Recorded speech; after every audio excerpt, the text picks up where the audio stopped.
sebuah desa yang dikelilingi perbukitan hijau dan ladang bunga. Hiduplah seorang ibu bijaksana bernama Ibu Sarah. Ia membesarkan 2 orang anak kembar secara mandiri. Seorang putra bernama Bima dan seorang putri bernama Laras. Meskipun lahir di hari yang sama, Bima dan Laras memiliki sifat yang sangat berlawanan. Bima adalah anak laki-laki yang lincah, berani, dan selalu ingin tahu. Ia suka menjelajah hutan, memanjat pohon, dan bercita-cita menjadi seorang pelindung desa. Sedangkan Laras adalah anak perempuan yang tenang, penuh empati, dan sangat teliti. Ia suka merawat tanaman, mendengarkan nyanyian burung, dan pandai meracik ramuan herbal dari bunga-bunga.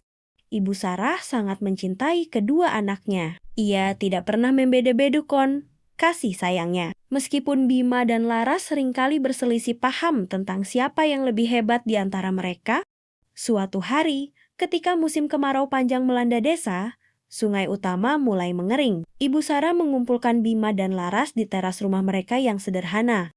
"Bima, Laras," kata Ibu Sarah lembut, "di balik Gunung Biru ada sebuah tempat bernama Lembah Rembulan. Di sana terdapat bunga embun abadi yang bisa mengembalikan air ke sungai kita. Namun, jalan ke sana penuh rintangan. Ibu tidak bisa pergi sendiri.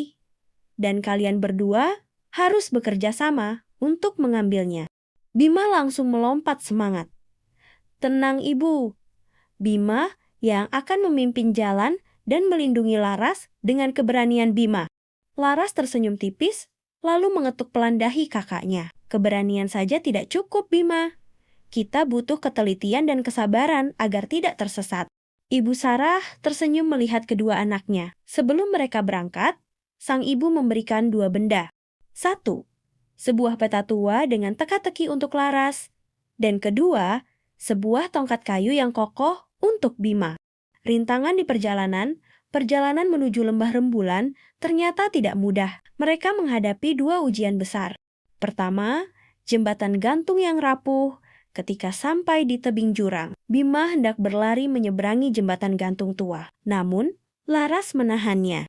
Laras memperhatikan peta dan susunan kayu jembatan. "Tunggu Bima, kayu di sisi kiri sudah lapuk. Kita harus melangkah hanya pada papan yang berukir simbol daun." Dengan petunjuk teliti dari Laras dan perlindungan Bima yang sigap memeganginya, jika terpeleset, keduanya berhasil menyeberangi jurang dengan selamat. Bima sadar, tanpa ketelitian adiknya, ia mungkin sudah jatuh. Labirin bunga berduri. Di kaki Gunung Biru, mereka terperangkap di dalam labirin tumbuhan berduri yang amat tebal. Suasana menjadi gelap dan mengintimidasi. Laras mulai merasa cemas dan ragu-ragu menentukan arah. Melihat adiknya ragu, Bima maju ke depan. Dengan tongkatnya, Bima menyingkap dahan-dahan berduri dan membimbing Laras dengan penuh keberanian. "Jangan takut, Laras.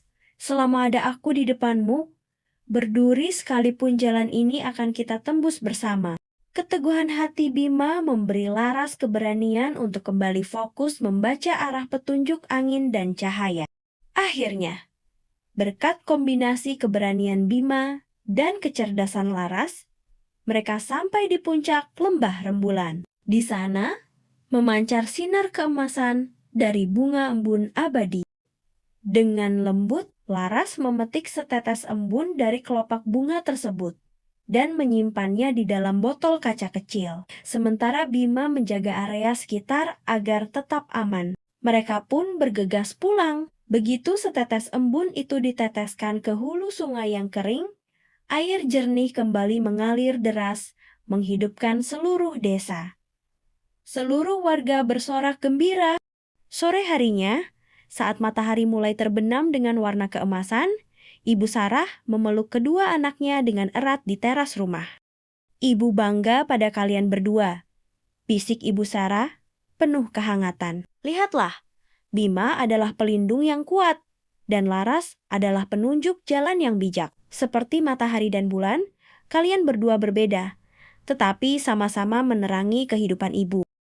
Bima dan Laras saling pandang, lalu tertawa bersama. Sejak hari itu, mereka paham bahwa keberanian dan kebijaksanaan adalah dua hal yang tidak bisa dipisahkan sama, seperti kasih sayang ibu. Mereka yang tak pernah memudar.